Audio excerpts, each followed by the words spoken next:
oui, nous sommes toujours au sommet du patrimoine et de la performance. Je suis maintenant avec Pascal Rapalino. Pascal, bonjour. Bonjour. Pascal, vous êtes le président de l'AFO Luxembourg. Vous représentez, c'est l'association des family office luxembourgeois. C'est bien ça, c'est bien ça. Question concrète, c'est quoi les problèmes en ce moment des family office, les problématiques?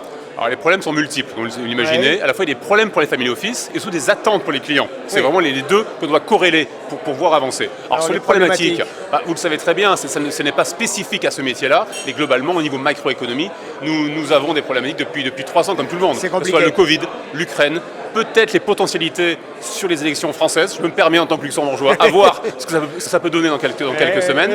Et après de façon plus concrète par rapport au métier, à nouveau les équipes. C'est très difficile de recruter en ce moment. Les talents sont rares. Exactement, et donc chers. Et donc c'est difficile de recruter. Il faut les recruter et puis il faut les fidéliser. Exactement, les recruter, les former, les fidéliser. C'est un vrai sujet, mais pour d'autres activités, mais notamment pour les multifamily office, parce les entreprises sont plus petites. Donc c'est plus difficile d'attirer les talents qui préfèrent aller vers des grandes structures au départ. Grands noms, exactement. Des grandes boutiques. Donc ça c'est un sujet.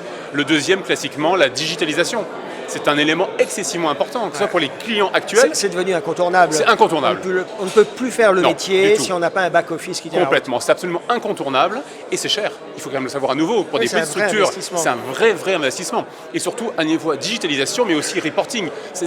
Les clients attendent vraiment, les générations actuelles l'attendent. Et alors vous imaginez bien les générations futures, c'est un élément excessivement important. Les clients attendent des reportings qui tiennent la route. Les attentes des clients dans cette période perturbée que vous évoquiez, c'est quoi? Qu'est-ce qu'on conseille?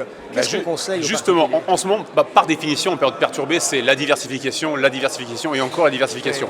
Mais par rapport à ça, on voit des trends, que ce soit à Luxembourg, que ce soit aux États-Unis, que ce soit en France, en Europe en général. Je pense que les trends sont à peu près les mêmes. Alors c'est quoi? L'immobilier reste toujours un élément important. Le private equity, malgré la hausse des taux, reste toujours un élément primordial de diversification.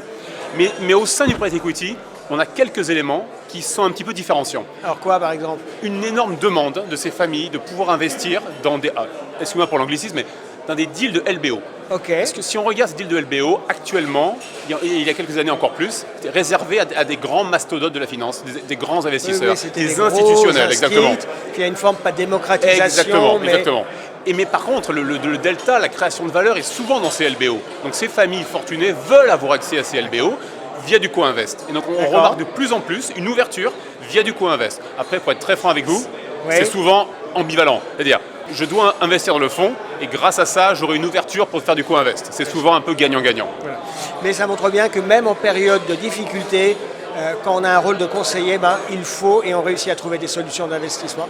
Complètement. C'est absolument indispensable. C'est pour ça que les structures family office sont vraiment là pour conseiller les clients sur une très très longue période et de A à Z en termes de possibilités d'investissement. C'est très clair.